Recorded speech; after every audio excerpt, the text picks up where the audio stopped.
Do you know there are people who die and just remain dead if you don't carry that grace? I shared the story of a Sunday afternoon that I came back from church and I knelt down to pray.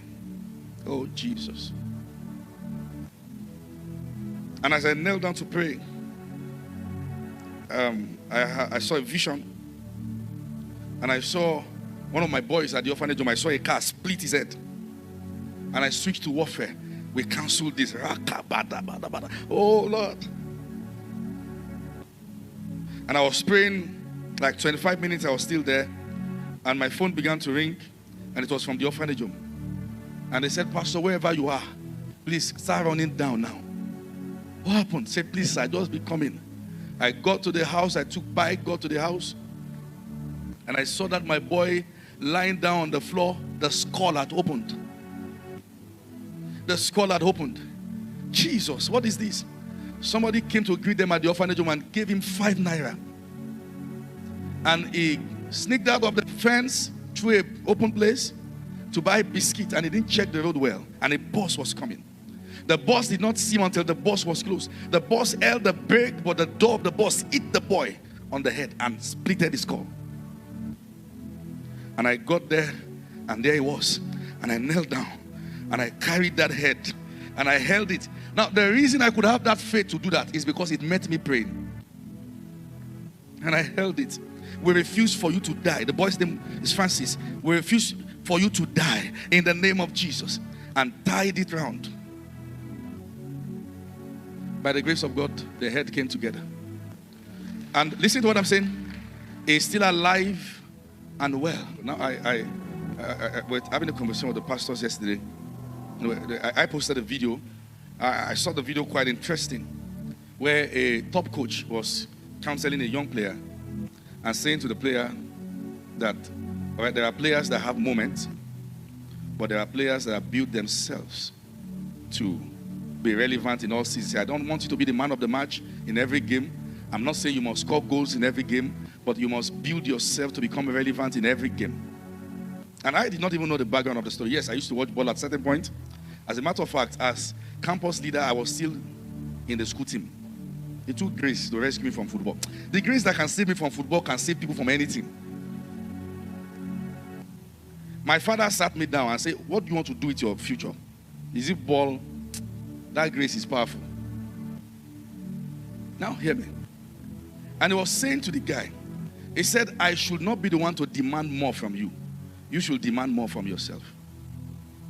All right? And just yesterday, they were telling me that, do you know the person he was counseling? I said, no. He said, this is the name of the player. He said the guy did not obey the counsel. And the coach said to him, you are the laziest player I've ever seen. Was this guy scoring goals? Yes. But the coach looked at him and said, this person I've seen is not going anywhere.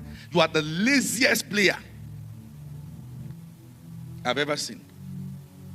And now he's a 27-year-old boy. Am I correct? 27-year-old boy. But he's gone into oblivion. You can't find him anymore. 27-year-old. But you have the likes of players like Ronaldo. How old is he? 38. 11 years difference. And he's still relevant. But the 27-year-old has gone out of fashion. Why? Because this thing is not about giftings. It is about what you do with it. Get what I'm saying here? Listen to what I'm saying. Those who understand the secret of laboring, those who understand the secret of paying the price will do far better than those who are just gifted. Many of you are trying to build your callings on gift. It won't last.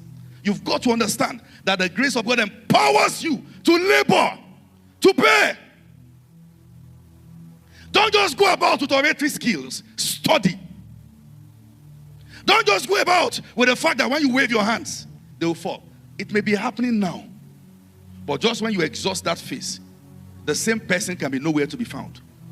You've got to understand the power that is in laboring, paying the price. The same Paul said, I pray in tongues more than ye all. You wonder why Jesus could trust Paul, the man who was not there physically with them, to write 2/3 of the new covenant, 2/3. These things is not a matter of position. It's a matter of the man who avails himself. And I told you what that my friend said to me. that the generation that wants a mantle cannot be laboring lesser than those they want mantles from. You've got to work. You've got to work. That's your only way out. You've got to labor in prayer, in fastings always. And the best place to learn it is campus. There is a generation waiting that you must not approach empty-handed. There is a generation waiting that you must not approach empty. Now listen, by the grace of God, in the course of my ministry, I've seen people being raised from the dead. And let me give you one of the cases. This woman had died. If she knew I was coming to Ile-Ife, she would have been around. She had died. I was invited to the house around 9:45 p.m. I went there, lying down lifeless. And I was, oh God, what do I do now? And the Lord said to me, he said, tell them to carry the body and bring the body upstairs. So we went upstairs. And we gathered the family, and God said, lead them into warfare prayers. And we began to pray. We began to pray. We prayed till around 2 a.m. We're not even praying about the body. We're not even praying about her. And the Lord spoke to me around 2. He said, tell them, at this point, she is sleeping. She didn't wake up, no pulse, nothing, they're still there. In fact, now so cold. I said, this is what the Lord said. She's sleeping. I took her there, still lifeless. Nothing. Just like a pack of meat. Nothing. Around 5 a.m., I'd gone to rest. I heard people shouting in the house, hey, and they were running. What happened? She got up by herself and said, I want to take water. Now, when I look at, and I can share many more stories with you. When I look at scenarios like this, one of my daughters, the mother was sick, was at the point of death. I was in my house washing clothes. And she said, oh God, if my mother will survive, just give me a sign. Give me a sign. Pastor Femi Lazarus has been speaking as though he sleeps and wakes up with the Holy Ghost. Let him call me now. I was washing clothes, and I just received that impulse in my spirit. Call Doing. Okay. And I picked my phone. Doing, how are you doing? Just to check up on you. And she screamed. She said, I just said that now. If people want to test if Jesus is available, can you be his access point to prove that there's no network failure with the Holy Ghost? If somebody's life will depend on your ability to wake up at night because you have picked an impulse, will you be that man who is relevant for that? Let me share another story with you. One of my spiritual daughters, she woke up that morning and the devil told her, start telling everyone goodbye because today you are going to die. She start, and by herself she began to tell every other person that, you know, sometimes we may say we'll live long and not live long. Sometimes we may say this and not do that. Whenever you hear anyone say that, shut them up and rebuke the spirit of death. She began to say all those things, and the spirit told her, now go and lie down quietly in your room because I'm going to take you. So if you don't go and lie down, I will take you violently. And by herself, she went on. Can you talk about demonic operations? She went to lay down by herself and picked the bedspread and covered her face by herself. And she saw the spirit of death was struggling for her life.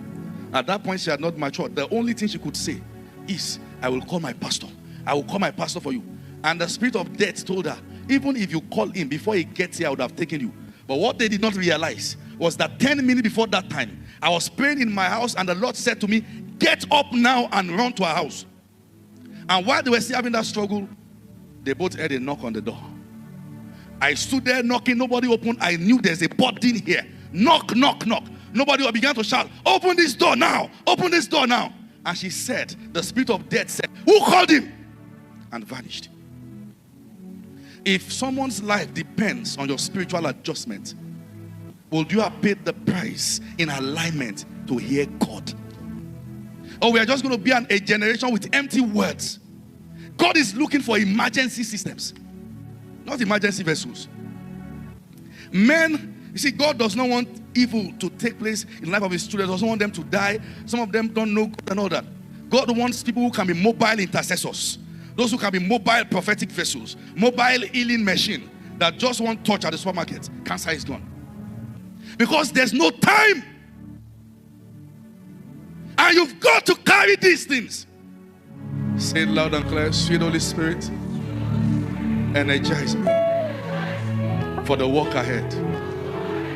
Say it again. Sweet Holy Ghost, energize me. Go ahead and pray in a minute. Pray in a minute. Pray in a minute. Pray in a minute. Pray in a minute. Oh, Jesus. Oh, Jesus.